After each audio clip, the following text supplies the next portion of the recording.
Ahora es interesante porque cada vez vemos menos cianosis como parte importante de la historia. Y eso significa que estamos entendiendo adecuadamente en las patologías que pudiera producir de manera temprana. Sin embargo, antes era mucho más frecuente la cianosis de la relación respiratoria.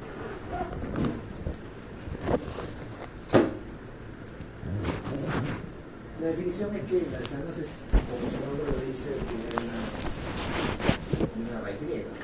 Es la coloración azulada de la piel y o, puede ser piel y o membranas mucosas, puede ser solamente la piel o las membranas mucosas, o también ambas, causada por la sangre azulada circulante en capilares superficiales y venulas.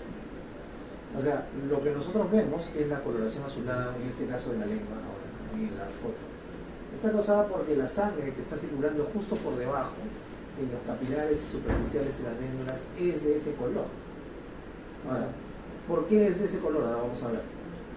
Obviamente la mucosa no va a desaparecer, pero en la piel, por ejemplo en los dedos,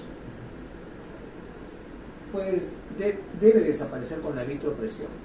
Ese es un punto importante en la semiología. El color azul, ahora sí, es por la desoxihemoglobina, que es la hemoglobina reducida. ¿Qué significa la hemoglobina reducida? Difícilmente, o sea, el número que dice, Ya tanto, ya. La hemoglobina reducida. La hemoglobina reducida. O desoxihemoglobina. Bueno, la hemoglobina reducida significaría que hay hipoxemia, no está llevándose. No, ¿qué significa? ¿Cuál es? Una se llama oxihemoglobina y otra se llama desoxihemoglobina.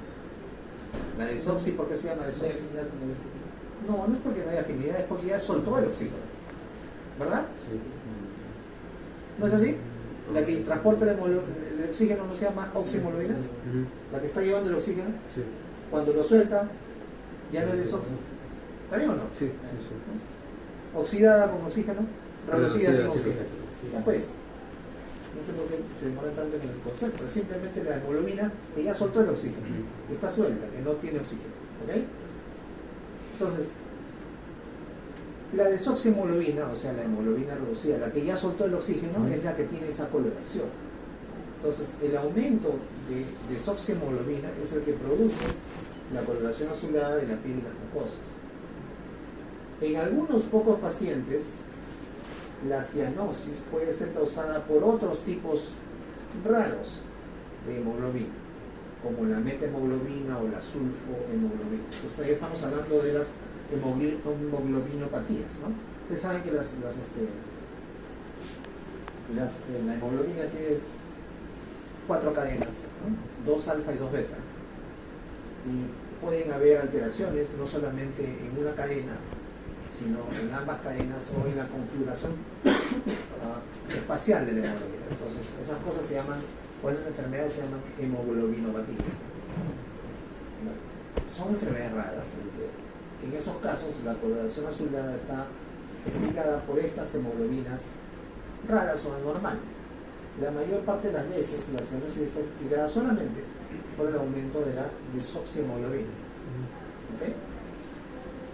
Ahora, hay una cantidad de desoxihemoglobina en la sangre arterial y otra cantidad de desoxihemoglobina en la sangre venosa. ¿Okay? ¿Me siguen? Sí. Ya. ¿Dónde creen que hay más desoxihemoglobina? ¿En la parte arterial o en la parte venosa? En la parte venosa, porque A mí no estamos bien. Sin embargo, hay una pequeña cantidad de desoxihemoglobina en la sangre arterial, porque hay un shunt fisiológico. ¿Okay? Existe un shunt fisiológico, o sea, shunt se refiere cuando hay mezcla o traspaso del lado derecho a la izquierda. Hola, días una consulta. Dime. Una paciente que se va a colocar el Holter dice que no puede estar sin sostén porque le duele mucho, tiene los senos bien grandes y por el peso le duelen las cervicales. ¿Se puede poner sostén? Ella dice que si no se pone sostén, no se va a poner, porque Bueno, mucho le pesa. que se ponga, pero si sale con si sale trazado de mala calidad, Sí, Ya eso le estoy diciendo. Ya sabemos cuál es la causa, ¿no? Eso le estoy diciendo porque ella dice que no, sus senos pesan mucho y le duele. Sí, la puede espalda. ser. Hay mujeres que tienen ese problema. Ya, dile que se le va a poner así, pero si hay un problema en el registro, va a ser por el sostén. Y después se va a tener que repetir sin el sostén. Ya, ¿Ya? ya, Si sale bien, va acá. ya. Ya, entonces, estábamos hablando de qué? del shunt fisiológico. Ya, o sea, eso, hay un shunt fisiológico. Entonces, por eso puede haber una pequeña cantidad de desoximoglobina en la sangre arterial, pero es evidente de que la mayor cantidad de la hemoglobina en la parte arterial va a ser oximoglobina. Sí. ¿Sí? Y en la parte venosa va a haber una gran cantidad de desoximoglobina. Okay. Bueno, tanto como gran cantidad no es así. Cuando uno habla de una cantidad absoluta de desoximoglobina, se está refiriendo al promedio de desoximoglobina en la parte arterial y la parte venosa. Ustedes leen en la gente y van a ver incluso la cantidad exacta de desoximoglobina que hay en la parte arterial y en la parte venosa. Vamos a ver más adelante, creo que por ahí hay un gráfico donde sale, una tabla donde sale la cantidad exacta. Pero en promedio, o sea, el promedio de la sangre arterial y venosa, o sea, el contenido total de la sangre de desoximoglobina es más o menos 2.5, 2.6. ¿Ok? Y para que se vea clínicamente la cianosis debe haber más de 5 gramos por decilitro de desoximoglobina en promedio, la concentración absoluta, o sea, en promedio de la sangre arterial y venosa. ¿Ok? ¿Me entienden? ¿Sí? Entonces, aparece la cianosis por el aumento de desoximoglobina en una cantidad mayor o igual a 5 gramos por decilitro. Esta desoximoglobina, al estar en esta cantidad en promedio de la sangre arterial y venosa, produce la coloración azulada de los capilares y las vénulas superficiales, y eso se ve clínicamente, lo vemos nosotros, como cianosis, como coloración azulada de la piel y o mucosis. ¿Está bien? Sí, doctor. La cianosis, claramente, pues, por la aparición o el exceso de la desoximoglobina, indica trastornos en el transporte del oxígeno. Parece pan. No sé si ¿ok? El problema del transporte del oxígeno puede ser a cualquier nivel, como vamos a ver. Entonces, la primera forma de clasificarlos, de clasificar la cianosis, es además una forma útil que nos ayuda a presumir las etiologías de la cianosis. Hay dos formas, ¿no? Cianosis central y cianosis periférica. Entonces, aquí el agente habla de un tipo de cianosis mixta, lo cual es un poco contrario a lo que postula la mayor cantidad de literatura. Si vamos a, aquí me voy a desviar de la gente y voy a hablar lo que dice la mayor cantidad de literatura. Solamente vamos a hablar de cianosis central y periférica. ¿Okay? Ya. Entonces, la cianosis central es cuando la sangre que sale del corazón ya es azul. ¿Ok? O sea, ya la sangre tiene una alteración en la desoximoglobina. Toda la sangre que sale del corazón, o sea, ya la que sale de la parte arterial. Esta cianosis es generalizada, pero se aprecia más en los lugares donde la piel o las mucosas son delgadas y nos permiten ver la circulación que está por debajo. ¿Dónde son esas zonas? En labios, en las regiones malares, la lengua, la mucosa oral. Usualmente, en la cianosis central, está acompañada de hipoxemia. ¿Qué significa hipoxemia? Bajo oxígeno en la sangre. Bajo oxígeno en la sangre. Por lo que la cianosis central mejora con la administración de oxígeno. ¿Okay? Con la cianosis central hay coloración azul por el aumento de la desoximoglobina, que es generalizado, que ya la sangre del corazón sale así, pero está acompañada de hipoxemia. Es más, la hipoxemia es la causa de la cianosis central en este tipo de cianosis. Como la cianosis central es un problema que está relacionado con la hipoxemia, si esto se hace crónico, se producen las Acropaquias, las dedo pálido de acropaquias, tambor. ¿no? Las uñas en vidrio de reloj con dedo pálido de tambor. Todo eso se llama acropaquia, o en inglés le llaman claving. Dedo hipocrático. O dedo hipocrático. Ya esa vaina de hipocrático, ¿no? Acropaquia, claving, en inglés.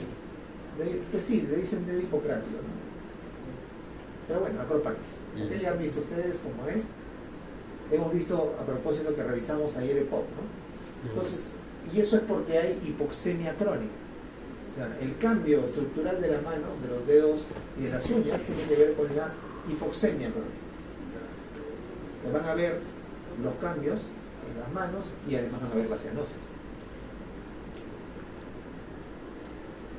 En cambio, la cianosis periférica, la sangre que sale del corazón del lado arterial es normal, o sea, tiene un contenido normal de oxígeno. Sí. Sin embargo, al llegar a los puntos distantes del corazón, lo que llamamos las regiones sacrales, se vuelve azul por trastornos básicamente circulatorios. ¿Cuáles son esas regiones sacrales? Manos, pies, dedos, lechos unguiales, piel de regiones rotulianas, en los tobillos. No afecta a las mucosas, ¿okay? La cianosis periférica solamente se ve en piel. No mejora con el oxígeno porque el problema no es la hipoxemia. El problema básicamente está relacionado por disminución del flujo sanguíneo y la velocidad circulatoria. Ejemplo típico, si ustedes quieren, como dicen el maguino, si usted quiere ver cianosis periférica, póngase una liga en el dedo y apriétela. Espera unos segundos y va a ver cómo se va a poner cianosis. Claramente ese es un ejemplo sencillo de cianosis periférica. La sangre de mi corazón está saliendo normal, o al menos eso creo, ¿no? Y aquí lo único que hay es un problema de circulación. Entonces, como yo obstruyo la circulación en ambos lados, al menos parcialmente, casi si fuera totalmente sería peligroso, ¿no? Parcialmente. Entonces, al haber una disminución de la velocidad de la sangre, aumenta la cantidad rápidamente de desoxihemoglobina y empieza a verse azul, mira. Eso también ocurre, por ejemplo, en fenómenos, en vasculitis que tienen un fenómeno de Raynaud acompañante, ¿no? O sea, hay una fase de plétora, donde hay vasodilatación, se pone bien rojo el dedo, luego hay una fase de cianosis porque se produce una vasoconstricción, ¿no? Entonces van a ver al paciente así, con cianosis en los dedos. ¿Ok? Entonces está claro la diferencia entre cianosis central y la cianosis periférica. ¿La cianosis periférica mejora con vitropresión, doctor? No Tampoco. mejora. La cianosis desaparece con la vitropresión. Cuando yo presiono, Desaparece. Dejo de desaparece y cuando lo presionar, suelto nuevamente. otra vez aparece. ¿Ok? ¿Ocurre lo mismo con la periférica o no? Sí, la También. cianosis como tal desaparece con la vitropresión. Y ahora vamos a ver por qué es necesario tener este dato.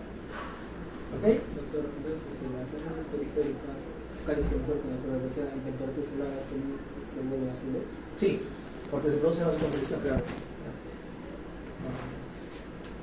Ya, miren, esto ilustra bastante bien lo que les estaba diciendo, ¿no? En un paciente normal, lo que habíamos dicho, ¿no? Vamos a tener, en rojo está la oxihemoglobina y en marrón la desoxihemoglobina, o sea, la hemoglobina rosa.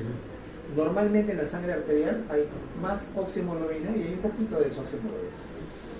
Lo contrario es que en la sangre venosa hay mucha más desoxihemoglobina, pero hay también oxihemoglobina. Esto es lo normal. En la cianosis central todo está disminuido. ¿Se dan cuenta?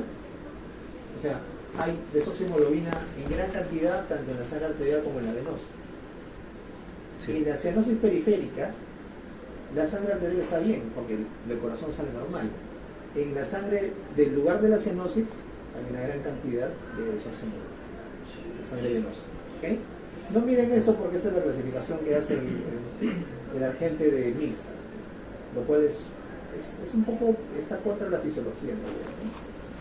Por ejemplo, ellos consideran mixta las cianosis de las cardiopatías congénitas, lo cual es un error desde el punto de vista conceptual porque la cianosis de las cardiopatías congénitas con shunt de derecha a izquierda ya sale la sangre con baja oxigenación del corazón, ¿no? Si ustedes se dan cuenta es más o menos lo mismo. Sí, pues. O sea, no tiene mucho sentido hacer una subclasificación. La mayor parte de la literatura lo considera la cianosis de las cardiopatías congénitas con shunt de derecha a izquierda, o sea, con pasaje de sangre venosa al lado arterial, como cianosis central. ¿Ok? ¿Sí?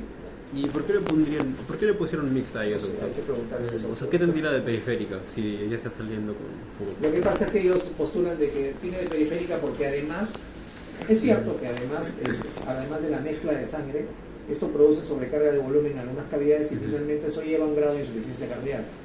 Entonces, como tiene insuficiencia cardíaca y es un problema de circulación, también es periférica.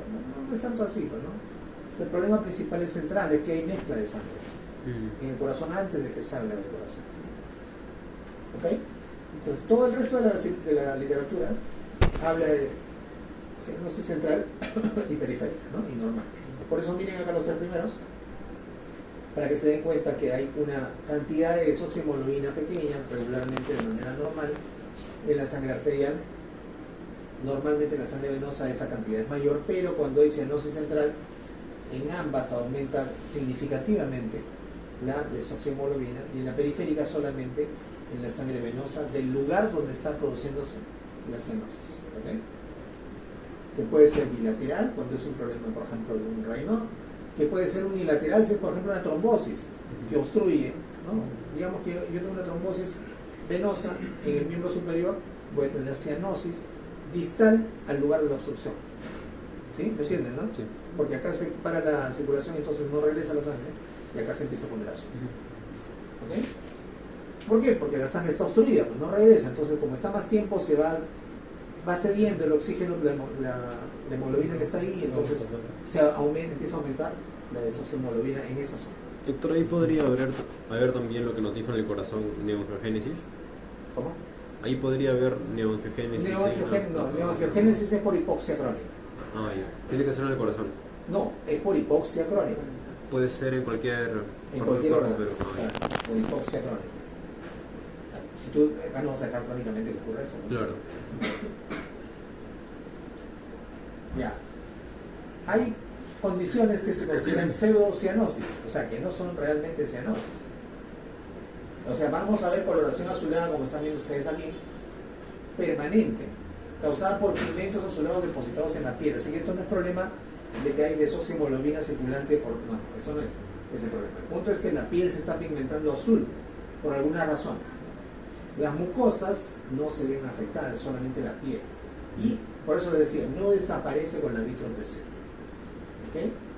Aquí vemos dos casos que ahorita les voy a explicar. Pero en general la pseudocianosis, la coloración azulada de la piel, que no se debe al aumento de la desoximoglobina, sino a depósito de pigmentos azulados en la piel, ocurre después de la exposición a los metales, en lo que se conoce como argiria, cuando hay depósito de plata, este es un caso, papá pitufo, conocidas en internet, azul completamente, ¿no? Por argiria. Sí. O crisiasis, que es depósito de oro. ¿Okay? También puede ocurrir la pseudocianosis por drogas que producen pigmentación de la piel. ¿Cuáles son esas? La miodarona, que es el caramelo que le gusta usar a los médicos de emergencia. Para cualquier cosa le dan la miodarona. Produce un montón de alteraciones endocrinológicas en la piel, en el corazón, en el pulmón, etc. Minociclina, de hecho esta es una coloración, una pseudocianosis por minociclina. Es una tetraciclina que se utiliza en el manejo de afecciones cutáneas. Cloroquina, que tanto le gustaba a los fanáticos de Minsa para el manejo del COVID, o fenotiacinas. ¿Okay? Entonces podemos tener pigmentación de la piel que emula a la cianosis, la argiria brutal, ¿no? Bien llamativa. Pero no es cianosis, es pseudocianosis. La cianosis se debe a el aumento de la hemoglobina reducida en promedio por encima de 5 gramos por decilitro, por un problema en el transporte del oxígeno. ¿Está claro? Aquí una tablita, este es del Voigt, ¿no? Que de vez en cuando sirve para algo, y está muy bien especificado lo que hemos dicho, ¿no? La diferencia entre cianosis central y periférica. Central es generalizada, la periférica usualmente es localizada, es distal. En la cianosis central la piel está caliente, porque no es un problema de falta de circulación. En la periférica usualmente está relacionada con un problema de circulación, está fría la piel. Tanto en un Raynaud, tanto en una trombosis venosa, o más, peor aún en una trombosis arterial.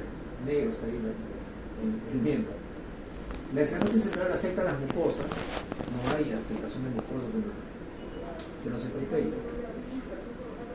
Acropaquias y poliglobulia puede haber en la cianosis central, porque está asociada a Acropaquia y poliglobulia, insuficiencia central porque insuficiencia cardíaca.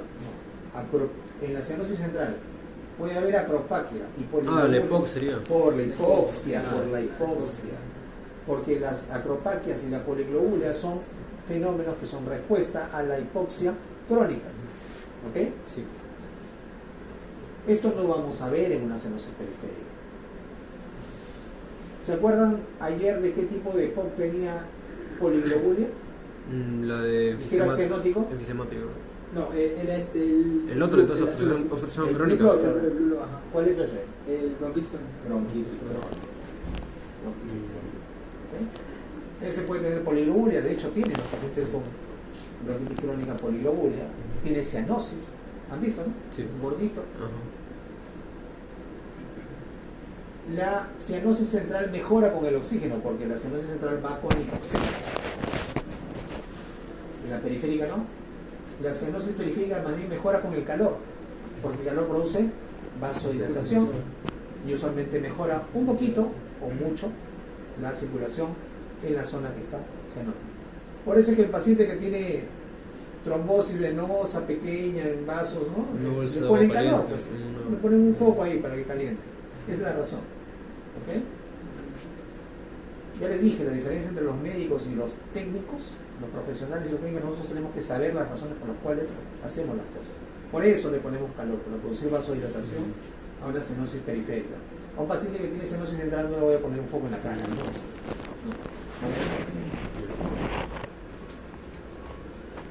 Un punto interesante es que cuando hay hipoxemia, un fenómeno es la poliglobulia, que es un fenómeno compensatorio, ¿no? O sea, si yo tengo en el exterior baja cantidad de oxígeno y necesito el oxígeno para poder oxigenar a las células del cuerpo, el cuerpo, al ver que en el ambiente hay poco oxígeno, lo que hace es aumenta la síntesis de glóbulos rojos para que aumente la cantidad de hemoglobina circulante, con el propósito de captar mejor la poca cantidad de oxígeno que hay en el ambiente. ¿Ok? Entonces, este mecanismo de defensa ante la hipoxemia hace que la cianosis en pacientes poliglobúlicos se presente con mayor rapidez. O sea, conforme la saturación baja un poquito, ya vamos a ver cianosis en un paciente poliglobúlico.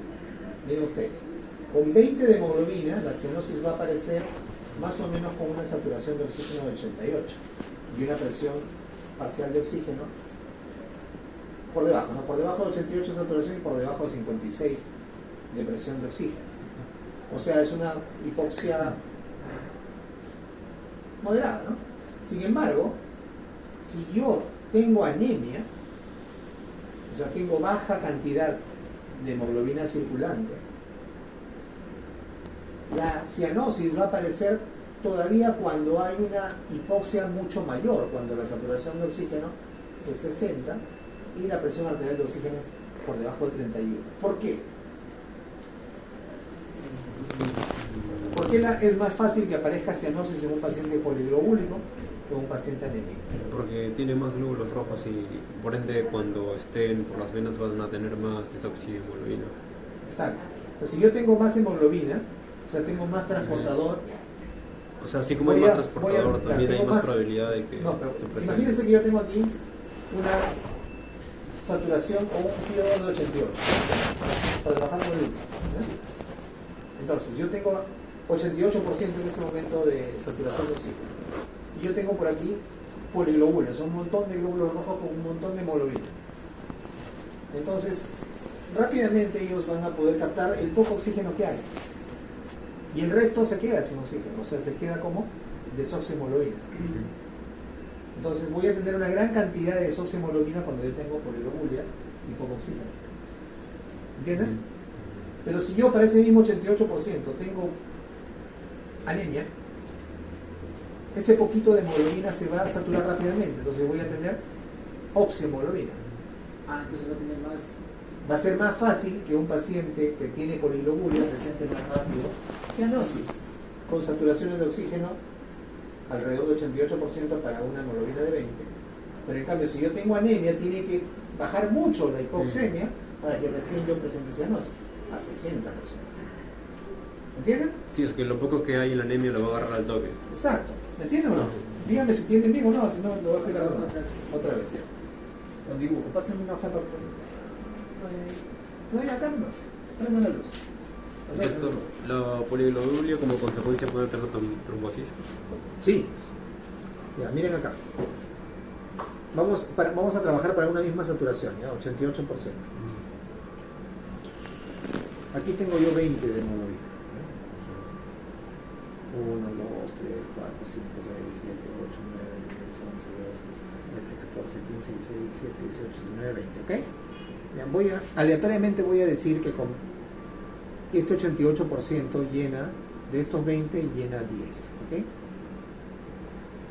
1, 2, 3, 4, 5, 6, 8, 9, 10, ¿ok? ¿Está bien? Quiere decir que la mitad más o menos de mi hemoglobina va a ser oxihemoglobina, ¿sí? ¿Y la otra mitad? Desox. Desox. Quiere decir que yo tengo una gran cantidad de hemoglobina reducida, porque tengo una gran cantidad de hemoglobina para poco oxígeno. Vamos acá, 6. Se llenan, por decir, 5. Porque como son tan pocos, rápidamente con el poco que tienen de oxígeno se llena la mayoría. Entonces tengo solo una cantidad muy pequeña de desoxio de hemoglobina reducida.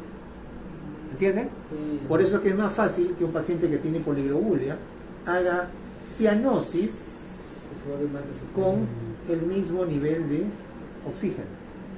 Sí, como baja un poquito en el poliglobúlico se va a notar al toque. Exacto. Cuando baja un poquito nomás la saturación, rápidamente la hipoxemia va a llevar a la cianosis. Sí. En cambio, para que el anémico haga cianosis tiene que pasar mucho más. Sí. De hecho, miren, con 6, bueno, 6 es bien grave, ¿no? Con Pero 60 ya seis- ni puedes vivir, ¿no? ¿Ah? Con 60% de oxígeno ya no puedes vivir sin En estado. teoría, pero acá el anémico recién debajo de 60 de saturación va a ser cianosis. Lo cual es un problema porque si nosotros tenemos además al paciente anémico no vamos a notar lo cianótico. Lo que no significa que el paciente esté bien, ¿no? O sea, está mal por todos lados, ¿no? Porque encima hay poco oxígeno y tiene poco transportador. ¿Entendido? Sí. ¿Ahora sí entendieron? Sí. Ya. Entonces no se olviden que la cianosis se nota más en un poliglobúlico.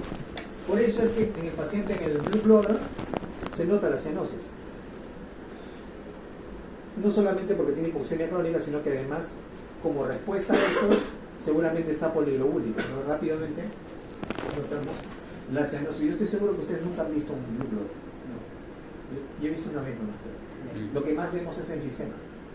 Por EPOC. Sí. ¿Ok? Lo que más vemos clínicamente es enfisema. ¿no? O sea, los pink puffer. Ok, entendido entonces. Sí. La relación entre cianosis y la concentración de hemoglobina. Bueno, aquí una tabla de la gente, hipoxipoxémica, hipoxianémica, hipoxia. La verdad es que he puesto porque para que vean que hay una tabla de estas, pero lo cierto es que esta tabla es media confusa. Esta es una tabla del GOIC, porque estamos siguiendo la clasificación entre cianosis central y periférica solamente. Y entonces, aquí están resumidas todas las causas de acuerdo al tipo de cianosis. Bien, cianosis central por insaturación de la sangre arterial, puede ser de causa pulmonar, de causa cardiovascular o por derivados anormales de la hemoglobina. Así es simple. O sea, por insaturación de la sangre arterial significa que baja la cantidad o aumenta la cantidad de hemoglobina reducida, ¿no? De causa pulmonar cualquier enfermedad que produzca hipoventilación. Y aquí tienen toda la cantidad de enfermedades pulmonares, infecciosas, por ejemplo, neumonía. Digamos que tiene una neumonía lobar que compromete todo un lóbulo pulmonar, entonces va a haber una hipoxemia importante y vamos a tener cianosis central. Cianosis central. Si hay hipoxemia importante por una neumonía, podemos tener cianosis central. Ahora, repito, ya no vemos mucho cianosis con enfermedades infecciosas agudas porque tratamos rápidamente las enfermedades. Ya no llegamos a ese punto, ¿no? Que ya está cianótico, no puede respirar, está con crepitantes hasta el cuello, ¿no? Acá en hipoventilación alveolar, cualquier enfermedad que a ustedes se les ocurra que produzca daño importante del pulmón. A la cabeza, neumonía. cuando hay una alteración de la relación ventilación-perfusión, o sea, hay zonas que están ventiladas pero no perfundidas. Esto ocurre típicamente ¿dónde? La alteración de la ventilación-perfusión es típica de una enfermedad.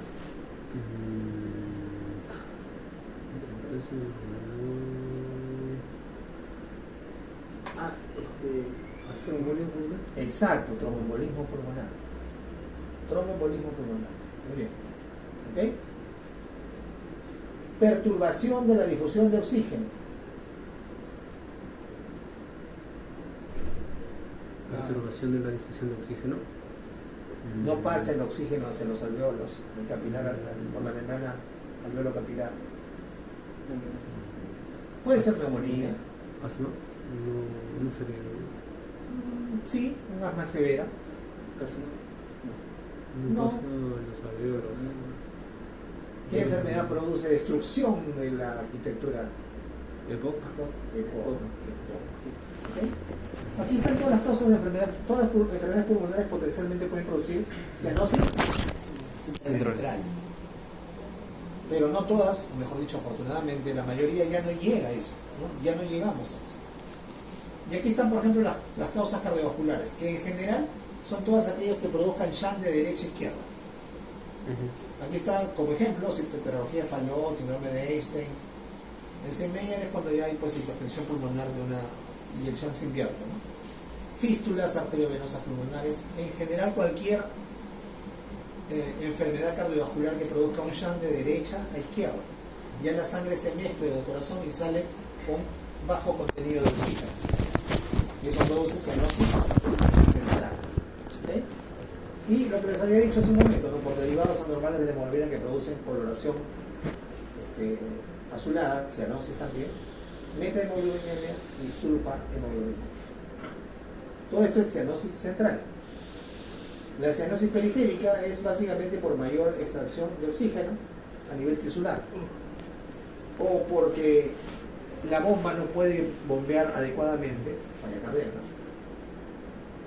shock. En ambos casos la bomba, es el corazón, no puede bombear la sangre a una velocidad adecuada. Entonces, como está lenta y está poquito y encima hay vasoconstricción, aumenta la extracción de oxígeno y tenemos cianosis periférica. Vasoconstricción por el Raynaud, ¿no? En la fase fría, ¿no? Ya les dije que hay dos fases en el Raynaud, una fase caliente, vasodilatación, plétora sanguínea, y luego fase fría, vasoconstricción, cianosis. Y por cualquier tipo de obstrucción arterial o venosa. ¿Ok? Esto es más sencillo, ¿verdad? Es una clasificación real, fisiopatológica y que se relaciona con las enfermedades que vemos regularmente. Entonces, para cianosis no lean, o sea, sí lean, ¿no? Pero piense más de la metodología de la sistematización de la información del GOI que la de la gente. Entonces, esto está relacionado con la cianosis central y el grado de hipoxemia, ¿no? O sea, cuando hay cianosis central, nosotros podemos, esto es casi como una reiteración de lo mismo, ¿no? Aquí el título está un poco mal, ¿no? O sea, para que podamos detectar cianosis central que está asociada a hipoxemia, o sea, la correlación en el R de la cianosis central con hipoxemia es 7.4. O sea, si hay cianosis central en piel y mucosas, hay hipoxemia con toda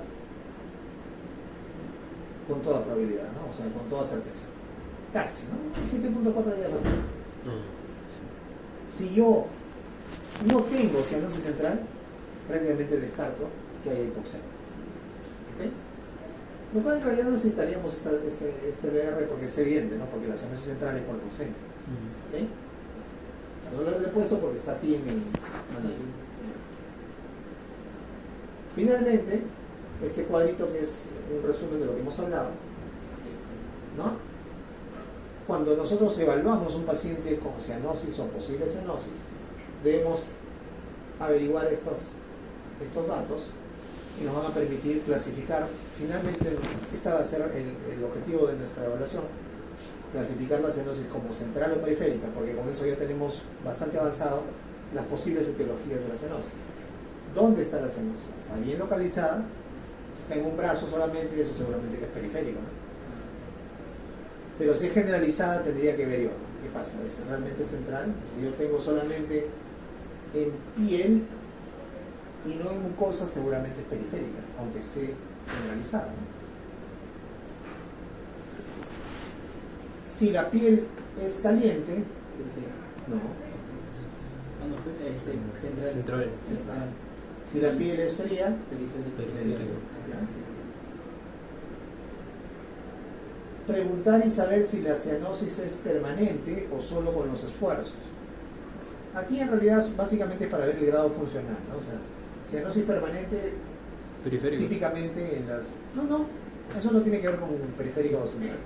Cianosis permanente típicamente va a haber, por ejemplo, en pacientes que tienen cianosis central, ¿no? Cianosis periférica permanente, el tiempo que está obstruido una arteria, una vena, el tiempo que está con el renal, pero después se va a ir, ¿no? Es evanescente, ¿no? Solo con esfuerzo significa que el paciente tiene pues ahí un grado de... está en el límite de la hipoxemia que le va a finalmente desencadenar la cianosis. Si un paciente tiene cianosis desde la infancia, ¿cuál sería su presunción diagnóstica? Cardiopatía congénita cianótica. Por eso se llaman cardiopatías congénitas cianóticas. Nació así, nació azul y ha estado azul toda su vida. Cardiopatía congénita. Si la antigüedad de la cianosis es reciente y es localizada, seguramente es periférica o no obstrucción. Si hay o no signos acompañantes, la acropaquia y la poliglobulia, ¿en dónde aparecen? Cuando hay hipoxia y por lo tanto con la cianosis. ¿Ok? ¿Está bien? ¿Así les explicaron cianosis? Más o menos. No, sí, pero esa leyenda. ¿Ah? Bien, sí, pero leyenda ya. Pero no así con los ejemplos. ¿Nos da usted? No. Listo. Depende del doctor. Hay algunos que explican bien, muy bien, otros que lo van a leer nomás. Sí, bueno, cuando leen nomás Y un poco de sueño. Listo. Ese era el signo que nos faltaba. Estoy caído a pelo porque finalmente ayer hablamos de POP y hablamos de POP con cianosis. Muy bien. ¿Alguna pregunta? No, doctor. Más tarde me tienen que entregar su historia clínica. ¿Quieren ir a tomar café? Sí, doctor. Ya, voy a un rato al baño y... ¿Tienes familia en Japón, doctor? ¿Qué? ¿Tienes familia en Japón? Debo tener, ¿no? Pero Yo perdí la que conexión. yo directamente lo... Como Vicky Odai. Sí, la última vez que mi tía es la que vivió en Japón como 15 años, la hermana de mi madre. La última vez que mi tía revisó tenía todavía familia en Okinawa. Porque ahí estamos familia en Japón. ¿Sí? Sí. ¿Sí también? Sí. Yo no los conozco, pues, o sea, son familiares de mi bisabuelo. No tenemos contacto. Sí, de hecho que hay. Conocí de envidia. Pero doctor, ¿no le pusieron el apellido, no lo han puesto mal Sí. a sus ascendientes? ¿No sería Oshiro con Sí, la H? efectivamente, es así como cuando vino Vito Corleone, que era Vito Andolini. ¿Han visto Andolini o no? Sí, pero ahora es Torleone. No, es Vito Andolini. No han visto todavía, entonces. ¿Tú tampoco has visto Rodrigo? Sí. ¿Has visto la escena cuando llega a Estados Unidos? Ah, No, no se acuerda. Pero en Estados Unidos, cuando llegaba saliendo de Europa, porque te puedes cambiar el apellido. No, lo que pasa es que él llega solo porque había matado a su familia, llega solo en el barco y entonces pasa por la aduana y le dice tu nombre, no habla nada de inglés, ¿no? Vito. ¿Tu apellido? Andolini, ¿no? ¿De dónde? De Corleone, Corleone se acuerda. Ah, Vito Corleone. Los alemanes se ponían el apellido en inglés. sí. Cuando llegaban aquí. Puta, pues no los más. Pero donde hubo más alemanes fue en Argentina. Ah, ahí sí también llegaron. Sí. Sí.